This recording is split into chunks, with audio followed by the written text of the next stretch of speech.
Oh yeah, sexy biscuits. Nice. Long boys blues, 1975. Using words on the rise. Reviewing games late at night and sometimes friends music but Long boys blues, 1975.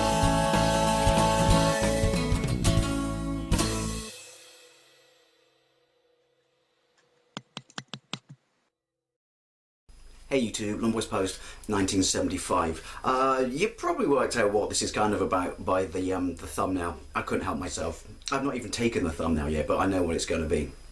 Sorry there was no vloggy sort of Wednesday video last week, bit under the weather. It's going to be a little bit different this week. It's going to be kind of a mixture, god damn hair living in my eye socket, of, you know, talky, a pickup, somewhat overview, possibly information video. What I know about this is really sketchy at best. Maybe a gameplay, a little smidgen of gameplay, because you'll understand from the thumbnail, capturing footage of this was unbelievably difficult. And you wait till I show you the rig I made to do it and what I had to use to try and capture it.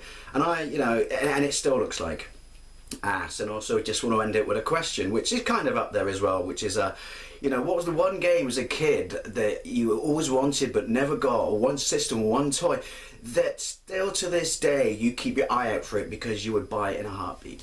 So I was at work last night, or the night before I should say, sorry, and I was having lunch with my mate, who, you know, we go up to lunch at the same time, and he was checking his eBay listings on his mobile phone, and he said, oh, because I said, what are you doing? He goes, oh, I got some stuff on eBay. And I went, oh, anything cool? And he goes, yeah, I got a tabletop game by Grandstand. And I was like, what? Let me have a look. And I saw it, and it was well, we'll get to that, but basically I said, well, you know this stuff is totally my shtick. Why didn't you offer it to me? I would have, you know, but happily paid you a buy it now price, you know. And he goes, well, I'll tell you what, I'll talk to my my partner, and if she's happy, we'll pull it down and you can have it for, you know, 20 quid. That's probably a lot for this, I don't know, but it goes back to what I said and the question I will eventually ask, which is, you know, something you've always wanted. And as I always say, if you're happy to pay something for, or a price for something that you've really wanted for a very long time, as in the case of this, then is it expensive? I don't know. Anyway, what I bought is Grandstand's tabletop game from 1983, Firefox F-7. Try and get rid of the glare. Look at it. Look at it. How nice does it look? I mean, look, right, so you've got your joystick, your fire button, you've got a speaker there, because one does sound effects, one does music. Select for game modes, start. You won't be able to see it, but there is a nice little sort of, either side has a kind of, you know, hand-drawn, not hand-drawn, but, you know, picture displayed, not from the screen. Nice little, you know, Firefox logo there. And it's made by Grandstand. Now, Grandstand were a company from way back in the day, in this country at least, who, you know, released all the tabletop games we loved and adored as kids. They made stuff such as Munchman, Caveman, Scramble, which I actually have, which looks pretty much like this, but obviously not when you play it. And what was the other one? Well, this. And yeah, really interesting. So, like I said, this was released in 1983. The reason I always wanted it was back in the day where we lived, my auntie lived next door, and every Christmas our cousins would come over, all down from London, so, you know, all the families could get together on Boxing Day and stuff, and, you know, spend Christmas there. And yeah, they got all this. Look, you can tell I'm excited. I just keep saying and yeah, and yeah. And one of them got this, and I was absolutely blown away. I mean, it's 1983. So, I mean, I must have had my Spectrum at this point, but obviously it's it's a handheld, you know what I mean? And I just remember playing it and thinking it was absolutely fantastic, absolutely amazing. I mean, my brother had Astro Wars, which I have now, boxed, nice, which was basically a version of Galaga, Galaxian, I forget, which was a really good version. And yeah, I just remember playing this, and ever since that day, I've always wanted it. I hoped I'd get it for Christmas the next year, or for a birthday, and for whatever reason, and it's not me pissing and moaning, I had a wonderful childhood, you know, I didn't stamp my feet, sulk, and walk up the stairs with a pout on.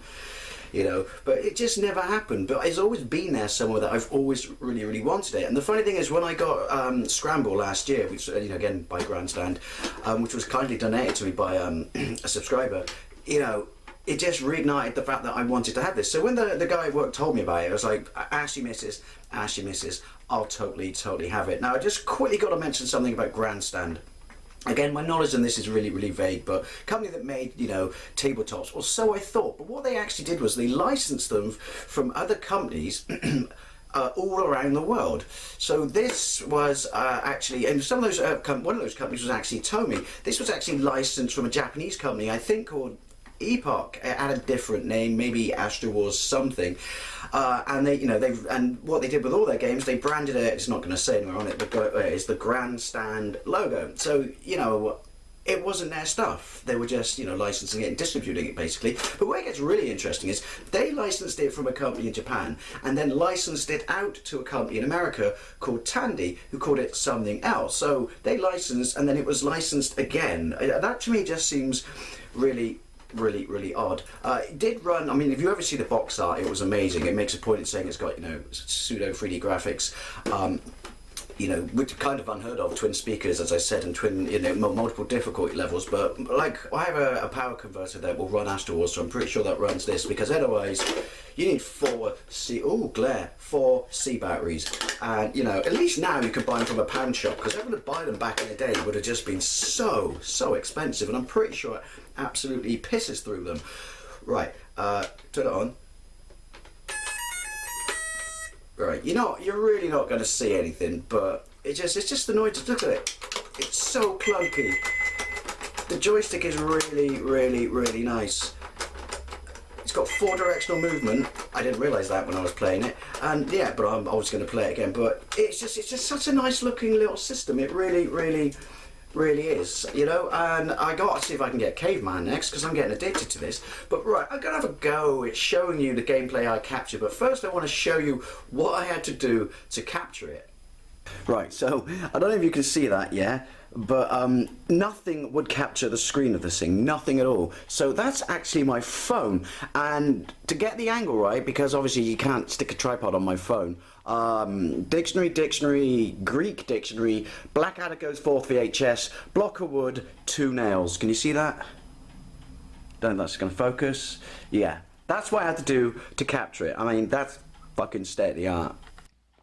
Now, I've got no idea what this is really going to look like. It's probably going to be really bad and quite loud, but I just wanted you to get at least an impression of what it kind of looks like or sounds like. So sound on, power on. Alright, so you've just ripped off Thunderbirds there. Right, so start. Cool. Am I even showing up?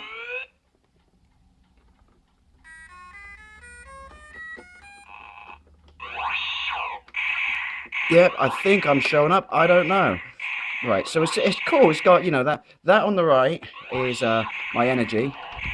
Ah, die you bastard. That on the left is my score, or what I've got to presumably charge up to progress. The sound is absolutely awesome. Like, really nice. It's got a kind of cheap, you know, 3D effect going on by moving the lines towards you, which is really cool. What's odd is, you know, I can't explain it unless you played it. It really does feel like, you know, I'm in control. You know, much more than like a Game & Watch does, which feels like you're kind of in control but not in control. At least that's how I felt when I played them. Right. Anyway, you get the impression. So that was a really excuse me, poor representation of the gameplay, because there are actually 6 stages, and they're all different stages. Excuse me. The first one's like a trench stage, then you're in space, actually rips off the Star Wars music at the start, then it's just TIE fighters or whatever coming at you. Then you're in like an asteroid field or something, but where red objects, which is my one memory from when I played it as a child, was just this stage where just red kept killing me. But I think it's actually trying to be spaceships. And then there's an actual final stage, which is actually a mothership that you have to destroy, and then obviously the difficulty goes up and it goes round in a circle. But you know, it's odd how to explain it, because people nowadays, and this was funny because the other kid, when my mate gave it to me today, he was 19 and I was trying to explain it to him, but I didn't have any batteries. That, you know, it's a game but it's not computers. It's like a series of lights in a sequence. But you are playing it. You are playing it, and he just couldn't get his head around it. So I said I'll put it on my YouTube channel. Hopefully, if it comes out, and you can take a look at it.